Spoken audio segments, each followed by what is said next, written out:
Howdy folks, Doc here with Last Best Tool. And the other day CP released a video he called Gear Wrench has the first gender fluid sockets, and it highlighted that kind of double branded 3/8 10mm socket that he has. And the gender fluidity thing came up once in a comment when I did my snap-on backwards broached socket, where they stuck the 3/8 on the business end and the 10mm on the adapter end. But anyway, I started thinking I probably have a gender fluid adapter here for 3/8 and 1/4 inch. But I wasn't sure, so I had to look up what gender fluidity was, and WebMD says you can be one gender, the other gender, both genders, multiple genders, or no gender. I thought, okay, that's probably what this thing is. In fact, I was surprised WebMD actually didn't say it caused cancer. So, I don't know. Anyway, what this thing is a Calvan Tools, find the name here, Calvan Tools part number 488, made in Taiwan. What does it do? Well, I can push a rod through the center here, and now it is a female 3/8 to male 1/4 inch. I can push it this way, 1/4 inch square, and now it is a female square 1/4 inch to male square 3/8. So how does this work? Well, basically, if I put a handle of some kind on one end, I can then throw, say, in this case, a 3/8 socket on. So I've got 1/4 to 3/8 this direction. And then if I flip this, I can put a 3/8 handle, or ratchet on one end, and then a 1/4 inch socket.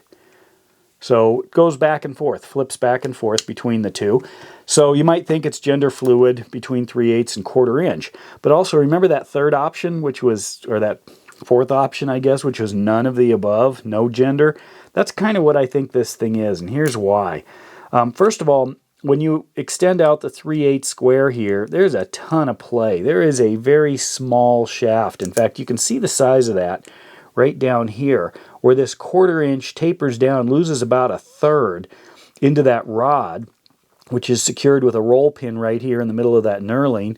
And if I punch this 3/8 out and I use a light, I'm going to use this great snap-on light. I love this thing. I need to get a video out on it.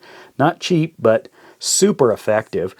So I just hit the button here, turn it on. I've got this little nice point I can get into places. And if you shine it down in there, you can see that the 3/8, try to get that to focus, the 3/8 shaft drops way down to sub 1/4 inch. It drops down to this size right there. That little tiny, small screwdriver sized shaft. And the problem with that, of course, is it's not very strong. I haven't broken it. I've tried, actually, by hand. But anyway, another thing is, look how far that sticks out. So that means there's a ton of play out at this end, especially if you let the ball detent sit where it belongs. And look how far out you are on this. I'm not sure why, but that's what it's like in 3/8. Try it this way. Flip it back over, throw a 1/4 inch handle. I love these old school, snap-on handles. Vintage stuff. But anyway, this, tons of play again. If I throw a 3/8 ratchet on, it actually seats way out there. So this doesn't do too bad as a hand spinner, except for the problem of if I put a ratchet or a socket on it, well, I can't. Watch. It just slides down. I actually have to have something in this end to keep this from sliding through. I can't get a socket on there. Same with the 1/4 inch. Pull that out. Try to drop a 1/4 inch socket on here, and I can't. So here it is. You got 1/4 inch on this end. You got 3/8 on that end. It's patented. Great idea. I don't know. Gender fluid? Yeah. And this is no gender as far as I can tell. But it's an interesting tool. With that, Doc out.